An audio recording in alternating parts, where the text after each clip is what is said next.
Hi friends, iTheory here, and I'm once again going to talk about Sage. You can hear my dog in the background. He's like, really, lady? But anyway, first, some housekeeping. I have to say thank you because somehow people are subscribing to me. I really don't get it, but I've had like 24 subscribers in the past 28 days. So that's almost a subscriber a day, which is like, I don't know, to me it's a lot. So thank you so much. I really can't believe anyone actually wants to hear what I have to say, especially because I like really don't know what I'm talking about. But regardless, I want you to know that I appreciate that. So, one other thing, I hope my audio doesn't suck, but I do not live alone and have been having a lot of trouble finding a quiet moment. So, I always like to put some music in my videos. Hopefully that'll cover up any blips. And with that out of the way, let's get started. So, obviously we had the media tour about a week ago as of me recording this video. So hopefully not too long from the time I edit this. And we learned a lot about all of the jobs and the new job actions that they will be getting. We got updated tooltips, all that jazz. So I wanted to talk about Sage again because now I learned a lot more about it. So I'm not going to go through all of the skills that Sage got. There's already plenty of videos doing that. Obviously, all of the creators that were invited to the media tour went over all of the jobs and gave the tooltips and talked about that. And then there's a lot of videos that are analyzing the classes. And I guess mine is maybe more sort of in the second lane. I kind of just want to compare Sage to the other healers because when I was watching the videos about their new skills, I actually kind of felt like Square Enix was like, hey, what does everybody love about White Mage? What does everybody love about Astrologian? What does everybody love about Scholar? And then they took those things and put them into Sage. So first I'm going to start with Astrologian and the similarities I see between Astrologian and Sage. Now, obviously Astrologian is changing, so the similarities that I'm talking about like maybe won't apply come Endwalker, but we're not there yet. We're still experiencing Shadowbringers Astrologian, so I think it's fair game. So first of all, Eucrasia. I think that Eucrasia kind of reminds me of the sects that Astrologian has. So Astrologian gets a choice. They get the choice to play between pure or barrier healer. Obviously that choice is going away, but you get my drift. I feel that Sage to some extent also kind of has that choice with the skill Eucrasia. So what does Eucrasia do? Eucrasia adds effects to 3 skills. Those are diagnosis, prognosis, and dosis. Not really going to talk about dosis because it's a damage skill. So diagnosis starts off as just a single target heal, very similar to Cure 1. Right now the potency is 450. Like all the creators from the media tour said, potencies are possibly going to change. We don't know. Okay, and then prognosis is similar to Medica. It is an AoE heal and it has 300 potency. Both of these skills do take time to cast, just like Cure 1, just like Medica. They're not instant cast skills. Now, when you apply Eucrasia to them, instead they are turned into shielding skills. So for diagnosis, the potency drops from 450 to 300, but you are given a shield. It also becomes instant cast. Same with prognosis, drops from 300 to 100 potency, and then the party is shielded. So the thing is, Eucrasia is not like the sects in that it's a buff that you put on and stays on. Rather, you put it on, you use one of those 3 skills, and then it's gone. And then you put it on again to use one of those 3 skills again for the Eucrasia effect, which is, like I said, the shield. So it is technically a spammable skill, but it does give you that option. You can either choose the kind of slow cast but stronger heal, or you can choose to have the instant cast shield skills. So that's why I'm comparing it to the sects, because you do get a choice. You do get to choose whether you're going to be a shield healer or a fat healer. Of course, we can't forget Pepsis though, because Pepsis breaks the shields that are given by Eucrasia, and when they break, it heals the party or the single target. So I'm not sure what the potency of that kind of heal would be, if it would then equal these skills before they were, turned to the Eucrasia version or not. So it's hard to say if it's always going to be worth it to apply Eucrasia, but it definitely gives you some room to maneuver and to choose kind of what you think will best fit the situation. Even better than Astrologian maybe, because like I said, you get locked into whatever sect you choose, where this is like, do I want fat heals? Do I want shields? And obviously it only applies to 3 skills, so maybe my comparison here is a bit of a stretch, but that's kind of what it reminds me of. And Pepsis in itself reminds me a little bit of Earthly Star or even Horoscope, just the way that the Astrologian skills work, where you apply one and it doesn't go off right away, where Pepsis is like a similar thing. You can apply that prognosis shield, but then it doesn't go off right away. You can then use Pepsis to like make it burst and heal. Again, maybe a bit of a stretch for a comparison, but at the very least, they do remind me a little bit of those particular Astrologian skills. So now, next, let's talk about White Healer Mage. This one I don't think is a stretch at all, and I think you're all going to agree with me that Adder's Gall is the Lily system. Like, there's barely any difference here. So if you've ever played White Healer Mage, then you'll know that you have 8 gauge and you can grow up to 3 lilies. You don't have to do anything except be in combat to get them. It just grows over time. I don't know the exact rate at which you get them, but it's pretty decent, and then you can use them for Afflatus Rapture and Afflatus Solace. So Adder's Gall is the same idea.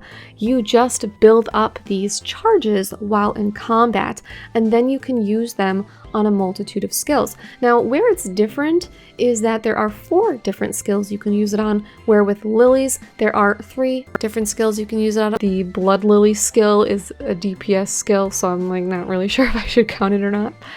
But anyhow, so not only do you get 4 skills to use it on, the skills themselves are a little bit different. So first we have Druacol, which is similar to Lustrate in that you can just spam it. So as many Adder's Galls as you have, you can just spam that skill. Then you have Ixocol, which is very similar to Indomitability.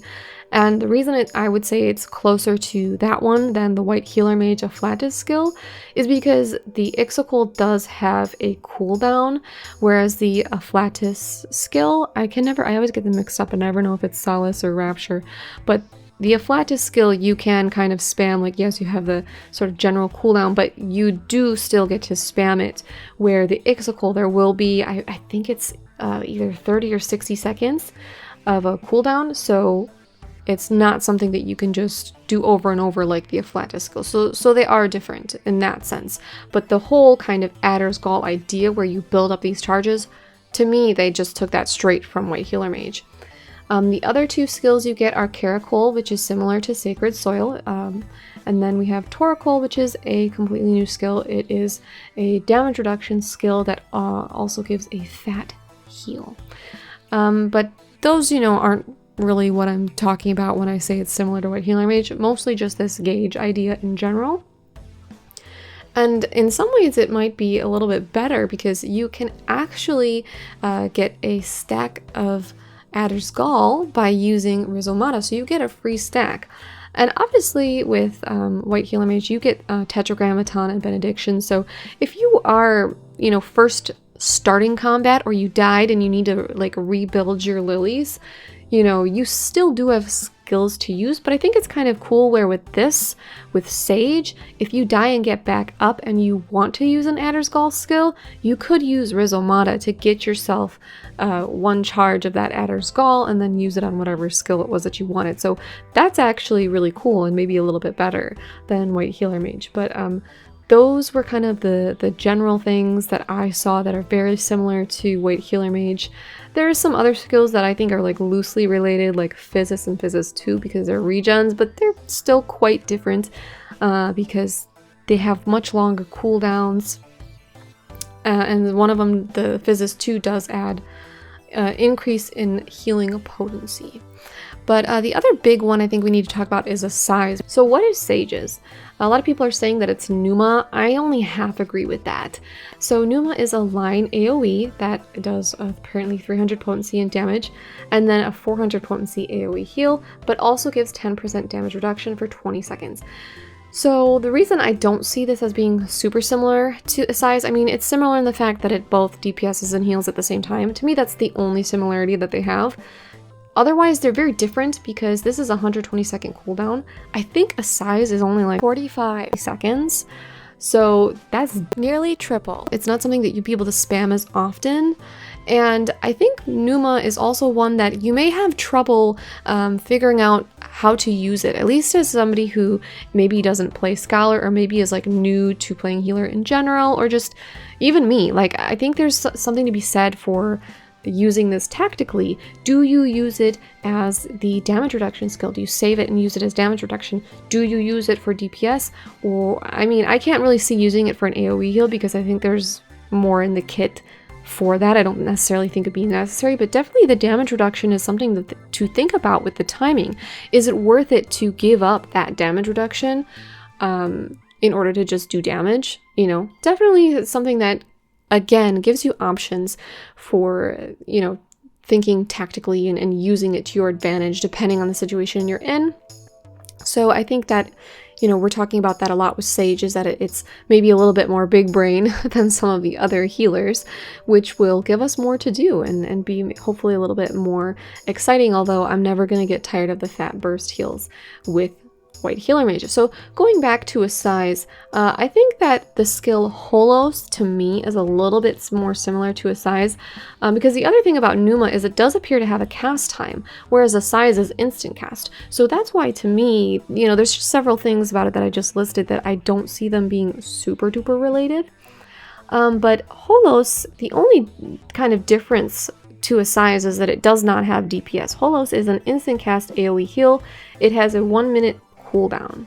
I mean, honestly, even the animation for it, I'm not going to steal anybody's video for this, but if you go check like Larry's or his video, you can see the animation for Holos. To me, it actually looks kind of similar to a size too, so I don't know.